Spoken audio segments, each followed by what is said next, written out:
చేసి ఒక్కొక్కసారి 7 తెగలకు సంబంధించిన రాజుల్ని మొత్తం 21 తెగలకి సంబంధించిన చక్రవర్తుల్ని 21 సార్లు భూచక్రం మొత్తం తిరిగి అందరినీ నరికి పారేశాడని చరిత్ర మహాభారతం చెప్తుంది.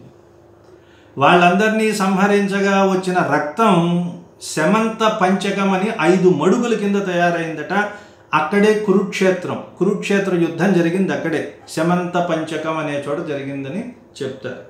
సరే, నృప రాజుల యొక్క త్రైవిధ్య 3 రకాలైన రాజులు అంటే 3 తెగలకి సంబంధించిన రాజులు. త్రైవిధ్యవత్ పీఠికాఖ్యల అంటే 3 తెగలకు సంబంధించిన రాజులు సింహాసనం మీద ఉంటే వాళ్ళ పేర్లతో త్రిస్థానములు 7 మార్లు వరుసన్ గట్టించు. 7 సార్లు తిరిగాడైనా 7 మూళ్ళు 21. 7 సార్లు ప్రదక్షిణ చేశాడు. 3 తెగలకి సంబంధించిన వాళ్ళని సంహరించాడు కాబట్టి 21. ఇక్కడ ఈ వీణ మీద ఏం వాయిస్తున్నారు?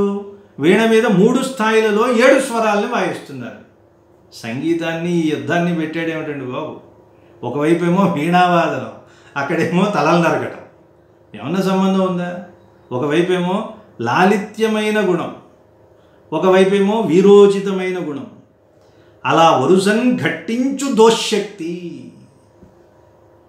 దోషశక్తి అంటే ఈశ్వరాన్ని మంత్రంగా మీటాలి అంటే గట్టిగా నొక్కాలి, ఇంకోటి ఏదో చేయాలంటే దోషశక్తిని మారుస్తూ ఉండాలి. అలాగే ఈయన భుజశక్తిని కూడా ఎవరిని ఎలా చంపాలో అలా చంపుతూ ఏం చేస్తున్నాడు? ఏమిటా వీణ పేరు ఏమిటన్నాడు? కీర్తిలసత్వల్లకి మ్రోయ.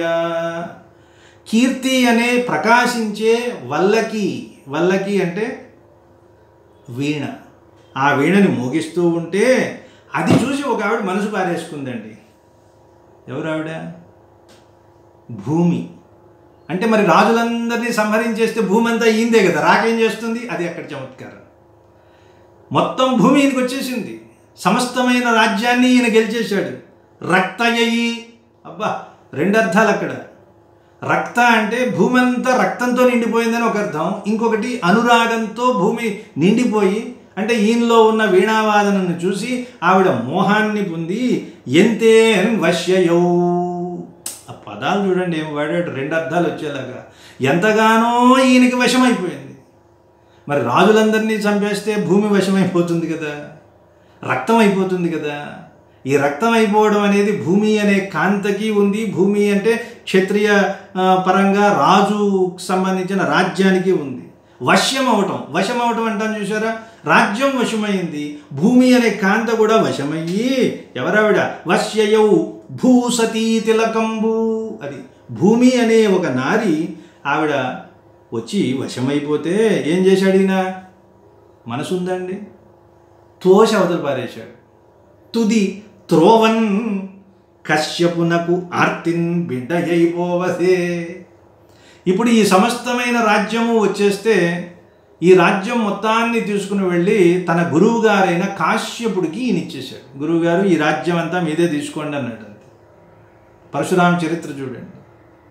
వెంటనే ఆయన మళ్ళీ తపస్సు చేసుకోవడానికి వెళ్ళిపోయాడు. అక్కడ పడమటి కనుమల్లో సముద్రం కొంచెం ముందుగా ఉంటే సముద్రమా పో బయటికి అని దానికి ఒక బాణం వేసి దాన్ని కొంచెం జరిపేసి అక్కడ మంచి ప్రాంతంలో మహేంద్ర పర్వతం దగ్గర కూర్చొని తపస్సు చేసుకున్నాడని పరశురామ చరిత్ర. కశ్యపునకు ఆర్తిన్ బిడ్డయైపోవదే. మరి ఏం చేసిందండి? తనంతట తాను వలచి వస్తే భూదేవిని కాదనేసరికి ఆవిడ పాపం తన తండ్రి గారైన కాశ్యపుడి దగ్గరికి వెళ్ళిపోయింది. అంటే గురువు గారికి ఇచ్చేశాడు కదా. అప్పటి నుంచి భూమికి కాశ్యపి అని పేరు వచ్చింది. కశ్యప మహర్షికి పరశురాముడు ఇచ్చివేయడంతో ఈ భూమి ఆయనకు కుమార్తె అయింది కాబట్టి కాశ్యపి తండ్రి దగ్గరికి వెళ్ళి పాపం వల్ల ఆవిడ బాధపడలేదా? ఏం ఉద్ధరించాడమ్మా ఆయన? పరశురామ అవతారం ఎత్తి తనంతట తానుగా వలచి వస్తే ఆవిడ తోసిపుచ్చాడు, ఎంత పాపం చేశాడు అంటారు.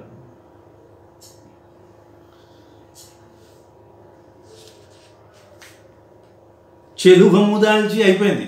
వామనావతారం గురించి చెప్పింది. 2 పరశురామ అవతారం అయిపోయింది. ఇక రామావతారం చూడండి. ఏమిటి పెద్ద మనిషి?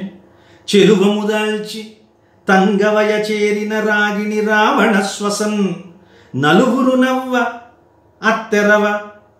అత్తెర కొనర్పగా అత్తెరగొనర్పక ఏలిన వియ్యమై అతండలుగడ సీతకిట్టి తలపు ఆత్మతలంపకయాయమన్ వృధా కలహమునంతనుందొరగు కాకకు ఆకకు లోను చేయడే. ఈయన చేసిన పనుల వలన పాపం ఆవిడ కష్టాలు పడిందండి. ఒక ఆవిడ ఉంది, చక్కగా పెద్ద పెద్ద గోళ్ళు పెంచుకుని, అది అప్పుడు ఫ్యాషన్ అనమాట. శూర్పనఖ, చేటలంతా నఖములు పెంచుకొని వస్తుంది ఆవిడ. శూర్పములు అంటే చేటలు, చేటలంత గోళ్ళుట.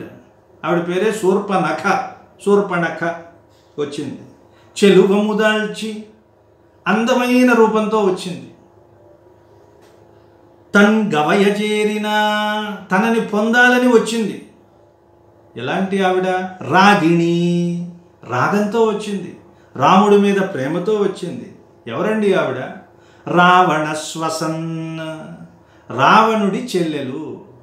తెలివిగా అక్కో చెల్లెలో చెప్పలా, చెల్లెలో అక్కో చెప్పలా, సిస్టర్ అన్నాడు. సంస్కృతంలో శ్వస అనే ఇంగ్లీష్లో సిస్టర్ అయింది. శ్వస శ్వశ్రు శబ్దం, అది సంస్కృతంలో. శ్వశ్రు అంటే సిస్టర్, అంటే ఇతరులకి ఇచ్చివేయబడుతుంది. సు అస, అస అంటే ఉంచటం, ఇంకొకరి చేతిలో పెట్టేస్తారుగా, అందువల్ల శ్వస అని అర్థం. రావణ శ్వసన్, రావణుడికి సోదరి అయిన రాగిణి అయి మంచి అందమైన రూపంతో వస్తే ఏం చేశాడండి ఈయన? నలుగురు నవ్వ, నలుగురు నవ్వేలాగా అత్తెరగు వనర్పక, ఆవిడ వచ్చింది, ఆవిడ కోరికేదో తీర్చకుండా ఏలిన వియ్యమై అతండలుగడ. ఒకవేళ ఆవిడలా వచ్చినప్పుడు ఆవిడ్ని ఏలుకుంటే రావణాసురుడికి కోపం వచ్చేదా? అలిగేవాడా? శూర్పణఖని ఏలుకోలేదు కాబట్టి శూర్పణకి కోపం వచ్చి రావణాసురుడికి వెళ్ళి చెప్పడంతో రావణాసురుడికి కోపం వచ్చి ఈందేం పోయింది, వాడు వచ్చి సీతను ఎత్తుకుపోయాడు. రావణుడిని ఎత్తుకుపోవచ్చు కదా. చేసిన తప్పు ఈయనైతే పనిష్మెంట్ ఎవరికి వచ్చిందండి? అర్థమవుతుందా? ఆడదాని హృదయం ఆడదానికి తెలుస్తుంది. గోదాదేవి చెప్తోంది చూడండి. ఈయన అలా చేయడం వల్ల ఆవిడికి కోపం వచ్చింది. దానివల్ల రావణాసురుడికి కోపం వచ్చి సీతను ఎత్తుకుపోయి దెబ్బలన్నీ ఎవరికి పడ్డాయి? ఇబ్బందులన్నీ ఎవరికి వచ్చాయి? అశోకవనంలో ఏడ్చింది ఎవరు? అశోకవనంలో భయపెడితే భయపడింది ఎవరు? సీతాదేవి. సీతకిట్టి తలపు ఆత్మతలంపక, సీతాదేవిని ఆయన ఎత్తుకుపోవడం వల్ల ఎత్తుకుపోవాలనే ఆలోచన వచ్చి ఆయమన్ను వృధా కలహమునందను దొరగు, ఆవిడ్ని అనవసరంగా ఈ గొడవలోకి లాగి ఆవిడికి కాకకున్ ఆకకున్ ఆకటి పాలు చేశాడు. అంటే ఆవిడ్ని నిర్బంధించి నానా బాధలు పెట్టాడే. ఈ బాధలన్నీ కలగడానికి కారణం ఎవరు? రాముడే. చెప్పండి మరి, రామావతారంలో సీతను బాధ పెట్టలా? పోనీ ఈ శూర్పణఖనే ఏం చేశాడు? తమ్ముడికి అప్పచెప్పాడు, నువ్వు చూడరా అని. అక్కడితో ఊరుకోవచ్చు కదా. ఆయన ఏం చేశాడు? లక్ష్మణుడు ముక్కు కోసేశాడు. ఎలా కోసాడో మీకు తెలుసా? చెప్తున్నాడు చూడండి. ఫీట్కారస్రవదస్రమై, ముక్కు ఇలా కత్తి పెట్టి కోస్తే ఫిట్ అనే శబ్దం వచ్చిందట. లోపల ఉన్న ఎముక కూడా దిగిపోయింది. అది ఫిట్కారం అన్నాడు. ఫిట్కారస్రవదస్రమై పెదవి కంపింపన్, పెదవి కంపించేలాగా మొరల్ పెట్టి మొరల్ గిట్టి ఒక్కసారిగా కత్తి పెట్టి ఆవిడ ముక్కుని ఫిట్కారం అనే శబ్దం వచ్చేలాగా, ఫిట్ అనే శబ్దం వచ్చేలాగా కోసేసరికి ఆవిడ పెద్దగా రోధించిందట. ఆవిడ పెట్టిన అరుపుకి ఎలా ఉన్నది? ప్రావృట్కాలాంబుద గర్జగల్వగా, వర్షకాలంలో మేఘం ఎలా అరుస్తుందో అలాంటి అరుపు ఆవిడ కంఠం నుంచి వచ్చింది. ఇక ఇలా కోస్తూ ఉంటే మళ్ళీ చెవులు కొయ్యిపోతుంటే చేయి పట్టుకుందట. చూడండి ఎంత గొప్ప ఊహ చేస్తున్నాడు ఇక్కడ. ఇలా చేయి పట్టుకుంది. ఆవిడ చెయ్యి ఎలా ఉంది? నల్లగా ఉంది. రాక్షసి కదా. అది నల్లని త్రాచుపాములాగా ఉందట. ఆవిడ చెయ్యి నల్లని త్రాచుపాములాగా ఉంది. త్రాచుపాములు ఎక్కడుంటాయి? చందన వృక్షం కొమ్మలకి చుట్టుకుని ఉంటాయి. ఆ చందన వృక్షం కొమ్మ లక్ష్మణస్వామి చెయ్యి, లక్ష్మణుడి చెయ్యి చందన వృక్షం కొమ్మ. ఆ కొమ్మని ఇలా చేత్తో పట్టుకుంటే ఎలా ఉంటుందో ఆ కొమ్మకి ఒక తాచుపాము చుట్టుకున్నట్లుగా ఈవిడ చేత్తో పట్టుకుంది. ఆ చేతిలో మరి ఒక కత్తి ఉంది కదండి, ఇలా కోసే కత్తి, అది మెరుపు తీగ పొమ్మన్నాడు. దానికి ఒక తీగ ఉంటుంది కదా, చందన వృక్షానికి వేళ్లాడే ఒక తీగ, పైకి పాకుతున్నటువంటి ఒక తీగ చేతిలో ఉన్న కత్తి. ఇది భావం. ఇప్పుడు చూడండి, వలత్ చుట్టబడిన శ్రీఖండ శాఖ. శ్రీఖండ శాఖ అంటే చందన వృక్షం తాలూకు కొమ్మ. ఆ శాఖకు అసిత నల్లగా, ట్విట్ కాంతితో ఉన్న కుంభీనస రేఖ. కుంభీనస అంటే పాము, సర్పము. తెల్లని శ్రీకంఠపు శాఖలాగా అంటే చందన వృక్షపు కొమ్మలాగా ఉన్న లక్ష్మణుడి చేతిని చుట్టుకున్న నల్లని కాంతితో ఉన్న పాములాగా ఉన్న కేలు, ఆ శూర్పణఖ కేలు. అసిలత ధృత్తు బాహు వేష్టింప. అబ్బా, అసిలత, అసి అంటే ఖడ్గము. ఖడ్గము అనే తీగను ధరించినటువంటి బాహువుని చుట్టబడి ఉంది. అది పిక్చర్ అనమాట. ఈయన ముక్కు కోసి చెవులు కోయడానికి ఇలా కత్తి ఎత్తితే, ఆయన చెయ్యి చందన వృక్షం కొమ్మలాగా ఉంటే, ఆయన చేతిలో ఉన్న కత్తి తీగలాగా ఉంటే, ఈవిడ పట్టుకున్నటువంటి ఈ చెయ్యి ఆ చందన వృక్షాన్ని చుట్టుకున్న నల్లత్రాచు పాములాగా ఉంది. ఎంత గొప్ప ఉత్ప్రేక్ష! అలా మున్ రాట్ కంఠీరవమై యునర్చెవడి సోణాలంట ఘోణాచ్చిదన్. సోణాలు అంటే ఎముకలు. ఎముకలు తెగిపోయేలాగా ఆవిడ ముక్కును కోశాడే. ఇదండి ఈయన రాజరికం, ఈయన రాజకంఠీరవుడు, గొప్ప రాజు అని చెప్తున్నారు కదా. ఒక ఆడదాన్ని ముక్కు చెవులు అలా కోస్తారటండి. అది అందువల్ల ఆవిడ్ని బాగా బాధ పెట్టాడు. రామావతారంలో ఈయన చేసినటువంటి స్త్రీలను వేధించిన పనులు అన్నీ ఇన్ని కావు. చూడండి, ఇంకా ఉన్నాయి.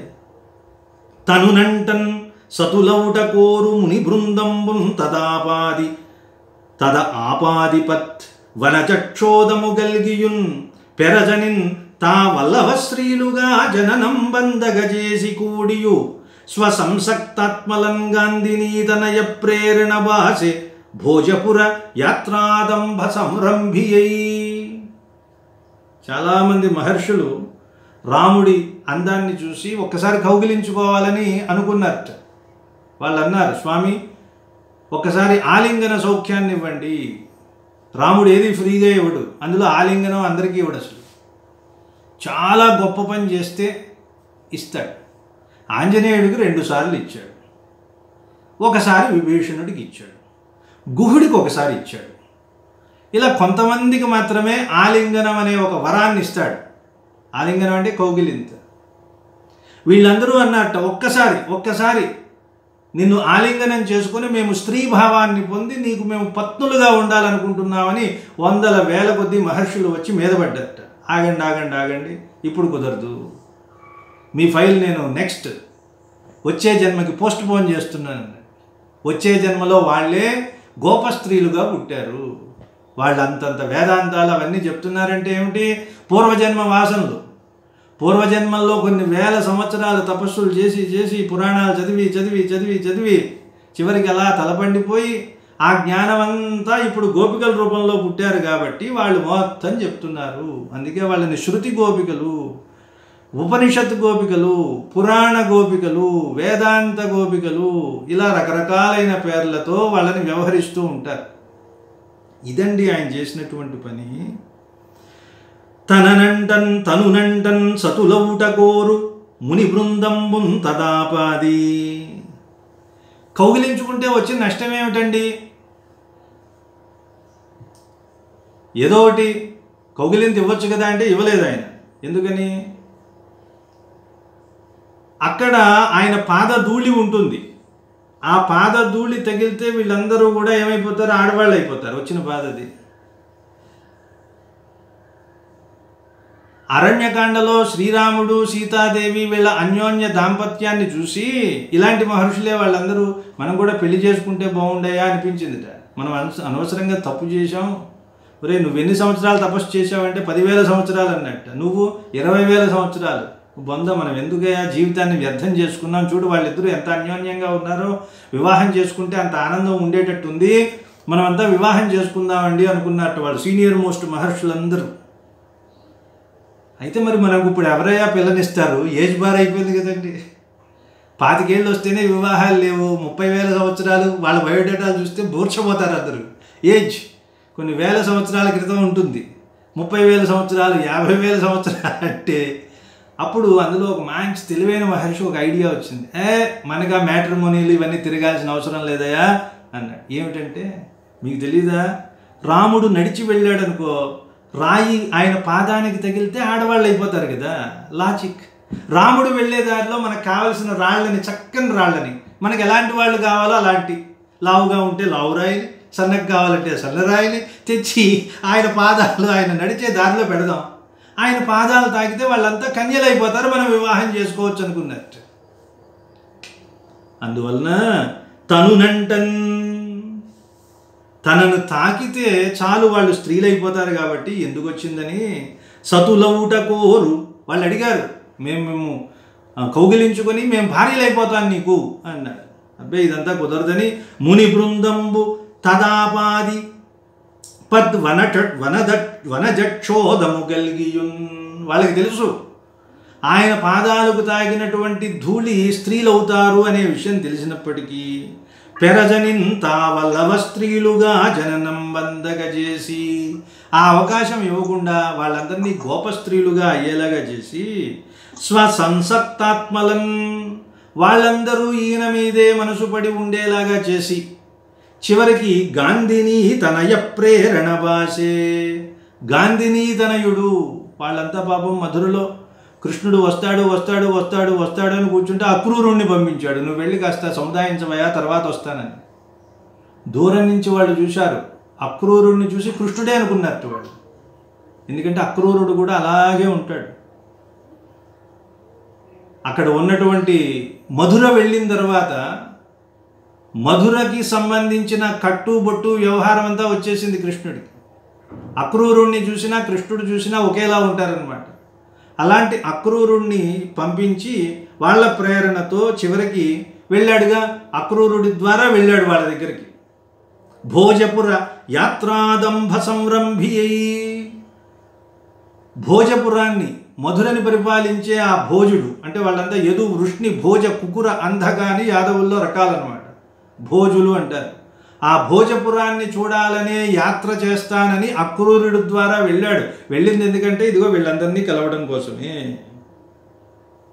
అంటే అప్పుడు వాళ్ళని వంచించి తర్వాత జన్మకి వాయిదా వేసి ఏమిటో అన్నీ ఇలాంటి పనులు చేస్తూ ఉంటాడండి అని చెప్తాను. నిత్యసక్తాక ఆనంద కృష్ణ ఇతి అభిసంస్తుత అని, నిత్యసత్తాకమైన ఆనందమే కృష్ణ అన్నారు. కృష్ణుడు అంటే దానికి పర్యాయ పదం, దానికి అర్థం ఏమిటి అంటే ఆనందము. ఎలాంటి ఆనందం? నిత్యము మనలోనే ఉండే, మనతోనే ఉండే ఆనందము. దానికి కృష్ణ అని పేరు. ఎక్కడ ఉంటుందండి? ఇది మనలోనే ఉంటుంది. మధురా ద్వారకా గుహ్యం. మన శరీరం అనేది మధుర, శరీరమే మధుర. మధు అంటే విషయ ప్రేరణ, కోరికలు అనుకోండి. మధు అంటే తీపి, ప్రతిదీ కావాలనుకోవడం. ఈ శరీరం ఏం చేస్తుంది? నాకు అది కావాలి, ఇది కావాలి, ఇది కావాలంటుంది. మధు అంటే విషయగ్రాహకత్వం, ప్రతిదీ కావాలనుకోవడం. దాన్ని రా అంటే లాతి గృహ్ణాతి ఇది మధుర అంటే ప్రీతిని పొందాలి అనే కోరిక కలిగి ఉండటం ఈ శరీరానికి లక్షణం. కాబట్టి ఈ శరీరం మధుర అనుకోండి. మధురలో ఎక్కడ పుట్టాడు కృష్ణుడు? ఒక కారాగారంలో పుట్టాడు. ఆ కారాగారమే మన హృదయ కుహరము. ఈ హృదయ కుహరంలో ఉంటాడు శ్రీకృష్ణుడు అనే ఆనందం. అక్కడి నుంచి వస్తున్నాడు. ఎవరికి వచ్చాడు అంటే సంస్కరింపబడిన బుద్ధికి ఈ ఆనందం పుడుతుంది. ఆనందం ఎప్పుడు కలుగుతుంది? మన బుద్ధి సంస్కారం పొందాలి అంటే భగవంతుడు అంటే ఏమిటి, ఆ తత్వం అంటే ఏమిటి అది తెలిసినప్పుడు సంస్కృతమైన సంస్కరింపబడిన బుద్ధికి పుడుతుంది. ఆ బుద్ధి పేరు దేవకి అన్నారు. ఈ బుద్ధి కలగాలంటే ఈ బీజం ఎవరిది ఉండాలి అంటే వివేకం ఉండాలి. ఆ వివేకం వసుదేవుడు. ఇప్పుడు వివేకం వసుదేవుడు అయితే సంస్కృతమైన సంస్కరింపబడిన బుద్ధి దేవకి అయితే ఈ రెండింటికి పుట్టే ఆనందమే కృష్ణుడు. ఎక్కడ పుడతాడు? శరీరంలో, హృదయ కుహరంలో పుడతాడు. కృష్ణుడు ఎక్కడో లేడు, మనలోనే ఉన్నాడు. ఎక్కడున్నాడు? ఈ జీవాత్మ లోపల పరమాత్మగా ఉన్నాడు. అయితే ఈ జీవాత్మ ఏం చేస్తోంది? పరమాత్మని గుర్తించలేకపోతుంది. చూడండి, మన ఇంటి ఎదురుగుండానే డాక్టర్ గారు ఉంటారు. ఆయన దగ్గరికి వెళ్ళి మనం ట్రీట్మెంట్ చేయించుకోవాలంటే మనకు మొహమాటం, ఇంట్లోనే ఉంటారు. కానీ మనం ఏం చేస్తాం? ఇంకెక్కడికో వెళ్ళి ఎవరి దగ్గరకో వెళ్తే ఆయన ఏమన్నా తీరుస్తాడా? ఆయన ఏమన్నా చేయగలడా? ఆయన మళ్ళీ మందుల మీద ఆధారపడతాడు. ఆయన దగ్గరికి వెళ్ళినంత మాత్రం చేత మనకు రోగం పోతుందా? పోదు కదా. ఆయన ఏం చేస్తాడు?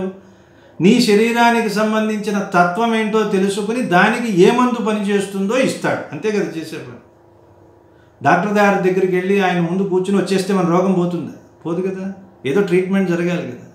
అలాగే ఈ జీవాత్మ కూడా తన పక్కనే ఉన్న పరమాత్మని గుర్తించకుండా, జీవాత్మ అంటే నేను, నా శరీరానికి ఏదో అయిపోయిందండి అని ఈ శరీరాన్ని తీసుకుని వెళ్ళి అక్కడికి వెళ్తాం. ఎక్కడికి వెళ్తాం? ఆ డాక్టరే ఆచార్యుడు అన్నారు. ఆచార్యుడి దగ్గరికి వెళ్తే, ఓహో నీకు వచ్చిన రోగం ఇదయ్యా, నీ ఆత్మకి వచ్చిన రోగం. ఈ శరీరానికి వచ్చిన రోగం ఏమిటాయి అంటే సంసారము. దీనికి సైడ్ ఎఫెక్ట్స్ ఉంటాయి. పిల్లలు, ఆ పిల్లలకి సైడ్ ఎఫెక్ట్స్ వాళ్ళ బ్యాగులు, స్కూళ్ళు, ఫీజులు, గొడవ, వ్యవహారం, పొద్దున టైంలు ఇవన్నీ ఉంటాయి. కాబట్టి వీటన్నింటి నుంచి ఈ సైడ్ ఎఫెక్ట్స్ రాకుండా మంచి నీకు వైద్యం ఇస్తాను అని చెప్పి భగవంతుణ్ణి ఎలా చూడాలో, ఎలా దర్శించాలో, ఈ సంసారంలో ఉంటూనే తరించేటటువంటి మార్గం చెప్పడానికి ఒక మార్గాన్ని, సుమార్గాన్ని చూపిస్తాడు. ఆ దిశలో గోదాదేవి ముందుకు వెళ్తోంది. అందుకే భగవంతుడంటే ఏమిటి, ఆయన ఎందుకు ఎలా చేస్తున్నాడు, ఏం చేస్తున్నాడు. అందుకని రామావతారాన్ని ప్రశ్నించింది. రామావతారంలో మనకు ముఖ్యంగా ముగ్గురు కనిపిస్తారు. ఎవరు? రావణుడు, కుంభకర్ణుడు, విభీషణుడు. వీళ్ళ ముగ్గురు ఒకటేనా? ఏమన్నా తేడాలు ఉన్నాయా? రావణుడు కంటే కుంభకర్ణుడు చాలా మంచివాడండి, గొప్పవాడండి. ఎందుకంటే ఎప్పుడూ నిద్రపోతూ ఉంటాడు కాబట్టి. మెలకువగా ఉన్నవాడు గొప్పవాడా, నిద్రపోయేవాడు గొప్పవాడా? ఇంగ్లీష్లో కూడా ఉన్నాయి మనకు కొన్ని సామెతలు. ఏదో something is better than nothing అంటారు. Nothing is better than nonsense. Nonsense చేయడం కంటే నథింగ్, ఏమీ లేకపోవడం బెటర్ అండి. Nonsense is better than nuisance. ఏదో న్యూ సెన్స్ చేయడం కంటే నాన్ సెన్స్ కొంచెం బెటర్ అండి అండి. ఇప్పుడు వీళ్ళ ముగ్గురులో అసలు మనం ఎవరం? మనం రావణాసురుడువా, కుంభకర్ణుడువా, విభీషణుడువా? చూసుకుంటే రావణాసురుడు పాపం మెలకువగా ఉంటాడండి, వాడి నిద్రేపోడు, వాడి లక్షణం అది. కుంభకర్ణుడు నిద్రపోతూ ఉంటాడు, వాడి లక్షణం అది.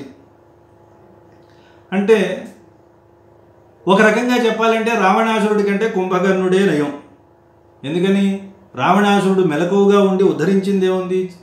మెలకువగా ఉండి వాడు చేసినవన్నీ అల్లరి పనులే కదా, దుశ్చేష్టలే. చిన్నపిల్లలు చూడండి, బాబు వీడు పడుకుంటే చాలరా నాయన, వీడు మెలకువగా ఉంటే ఇల్లు పీకి పందిరేస్తున్నాడని వాడిని పడుకోబెట్టేస్తాను. జో జో జో జో వాళ్ళు లేచినా సరే టప టప టప కొట్టు పడుకోబెట్టేస్తారు. చిన్నపిల్లల్ని చూడండి, ఎందుకు వచ్చింది వీడితో గొడవది. కాబట్టి కుంభకర్ణుడు బెటర్ రావణాసురుడి కంటే, అంతే కదా.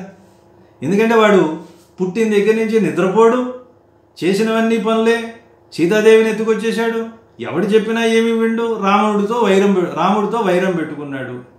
ఎవరితో వైరం పెట్టుకోకూడదో తెలియదు, తెలిసిన వాళ్ళు చెప్పినా వినడు. అలాంటి వాడు మెలకువగా ఉండటం కంటే నిద్రపోవడం నయం. అందువల్ల ఆ రకంగా చూస్తే కుంభకర్ణుడు చాలా గొప్పవాడు. ఎందుకని? హాయిగా నిద్రపోయాడు, శ్రీరాముడితో వైరం పెట్టుకోవాల్సిన అవసరం లేదు. ఇలా మనం ఒక నిర్ణయం చేశామనుకోండి, సరే లేచాడు పోనీ కుంభకర్ణుడు. లేచిన తర్వాత ఏమైనా తెలుసుకున్నాడా? నిద్ర లేచి లేవడంతోనే మళ్ళీ చేయకూడని పనులు మొదలుపెట్టాడు. రాముడి మీదకి యుద్ధంకి వెళ్ళాడు కదా. అందువల్ల ఇప్పుడు ఇంకో నిర్ణయం ఏమిటి? మెలకువగా ఉండడం వల్ల ప్రయోజనం లేదు, నిద్రపోవడం వల్ల ప్రయోజనం లేదు. మరి విభీషణుడు ఏం చేశాడు? ఆయన మెలకువగానే ఉన్నాడు. మెలకువగా ఉన్నంత మాత్రాన ఉపయోగం ఏమిటి? కళ్ళు తెరుచుకుని ఉన్నానండి, ఎదురుగుండా ఒక పదార్థం ఉంది, ఒక దృశ్యం ఉంది. దాన్ని చూడాలంటే నా కన్ను బాగుండాలి కదా. నేను మెలకువగా ఉన్నంత మాత్రాన చూడలేను దాన్ని. నా కళ్ళు బాగుండాలి. కళ్ళు బాగా లేకపోతే అక్కడ ఎంత అందమైన దృశ్యం ఉన్నా ఇలాగే ఉంటాడు. కళ్ళు బాగున్నాయండి, అద్భుతమైన నేత్రాలు ఉన్నాయి, ఎంత చీకట్లో అయినా చూడగలిగే శక్తి ఉంటే ఉంది, అసలు వెలుతురే లేదనుకోండి, అప్పుడు కూడా వాడు చూడలేడు. అంటే మనం ఎలా ఉండాలి? మెలకువగా ఉండాలి. మెలకువగా ఉన్న వెలుతురు ఉండాలి. ఆ వెలుతురుని చూసే కళ్ళు ఉండాలి. ఆ కంటి ముందు ఉన్న దృశ్యాన్ని అర్థం చేసుకునే తత్వం ఉండాలి. ఇది విభీషణుడికి ఉంది. మెలకువగానే ఉన్నాడు రావణాసురుడిలా, నిద్రపోలా. ఆయనకి వెలుతురు వచ్చింది. ఎప్పుడైతే రాముడు వచ్చాడని తెలిసిందో, రావణాసురుడు చేసింది తప్పని తెలిసిందో, వెంటనే ఆయన ఆ వెలుతురుని అంటే ఆ జ్ఞానాన్ని అందిపుచ్చుకున్నాడు. ఆ జ్ఞానాన్ని అందిపుచ్చుకొని వెంటనే విడిచిపెట్టి, ఆజగామ ముహూర్తేన వెంటనే విడిచిపెట్టి, తనకున్నవి ఏవీ వద్దని విడిచిపెట్టి ఎవరిని ఆశ్రయించాలో ఆశ్రయించాడు. మనం నిజంగా మెలకువలో ఉన్నామా అంటే అది మెలకువ కాదు. ఆ మెలకువలో ఏముండాలి? బుద్ధి ఉండాలి. ఆ బుద్ధి పరమాత్మ మీద ఉండాలి. అప్పుడే పరమాత్మ తత్వం మనకి అర్థమవుతుంది. ఆ తత్వాన్ని అర్థం అయ్యేలా చెప్పడం కోసమే గోదాదేవి ఇలాంటి లక్షణాలన్నీ చెప్తోంది. అందుకే కృష్ణుడు ఎక్కడన్నవాడట? మన హృదయంలోనే ఉంటాడు. మన హృదయంలో ఉండే నిత్యసత్తాక ఆనంద కృష్ణ ఇది అభిసంస్తుత. ఎక్కడ పుట్టాడు? మధుర అనే గుహలో పుట్టాడు. ఇంకా ఎక్కడ పుట్టాడు? ఆ మధురే శరీరము. ఆ శరీరంలో ఒక హృదయంలో పుట్టాడు. ఈ హృదయంలో ఎప్పుడూ ఉంటూనే ఉంటాడు. అయితే మనం గుర్తించము. అందువలన ఎప్పుడైతే గుర్తించలేదో ఆనందం వెళ్ళిపోతుంది. ఎందుకని? బాధింపబడి వెళ్ళిపోతుంది. ఈ మధురను విడిచిపెట్టి కృష్ణుడు వెళ్ళిపోయాడు అంటే అర్థం ఏమిటి? కసి హింసాయాం కంసుడు. మనలో ఉన్న దుర్గుణాలు ఉన్నాయి చూశారా, అవే కంసుడు. వాటికి 10 రకాలైన ప్రవృత్తులు ఉంటాయి. అవే పంచ ఇంద్రియాలు, జ్ఞానేంద్రియాలు, కర్మేంద్రియాలు అని. ఈ ఇంద్రియాలు మనఃప్రవృత్తులు ఉంటాయే, ఈ మనస్సుకు ఉన్నటువంటి ప్రవృత్తులు, ఈ దుర్మార్గపు లక్షణాలన్నీ ఎవరికి? కంసుడికి ఉన్నటువంటి లక్షణాలు. ఇప్పుడు మనసుని కంసుడు అనుకోండి. ఆ మనసుకు ఉండే ప్రవృత్తులు ఉన్నాయే అవి అతని పరివారం. ఎప్పుడైతే ఈ ఆనందం అనే కృష్ణుణ్ణి మనసు బాధించడం మొదలుపెట్టిందో మధురని విడిచిపెట్టి వెళ్ళిపోయింది. మళ్ళీ ఎప్పుడు వస్తుంది? అక్రూరుడు ద్వారా తిరిగి వచ్చింది. అక్రూరత్వం మనలో కలగాలి అంటే దైవత్వం కలగాలి. క్రూరత్వం పోయి కృష్ణుడు ఎప్పుడు వచ్చాడండి? కంసుడు పంపించిన అందరినీ సంహరించేసిన తర్వాత మనఃప్రవృత్తులన్నీ పోయిన తర్వాత ఆనందం వెల్లివిరుస్తుంది. కాబట్టి కృష్ణుడు అనేవాడు ఆనందం అనుకుంటే ఆ ఆనందం ఎప్పుడు కలుగుతుంది? మనస్సుకు సంబంధించిన 10 రకాలైన ప్రవృత్తులు పోయి అక్రూరత్వం మనలో వస్తే అప్పుడు కృష్ణుడు అనే ఆనందాన్ని మనం పొందగలుగుతాం. అది ఈ పదాలలో ఉన్న అంతరార్థం, వేదాంతపరమైన అర్థం. కాబట్టి ఇక్కడికి ఈ రోజుకి స్వస్తి ప్రజాభ్యః పరిపాలయంతాం న్యాయేన మార్గేణ మహిం మహీషాః గోబ్రాహ్మణేభ్యః శుభమస్తు నిత్యం లోకాః సమస్తాః సుఖినో భవంతు.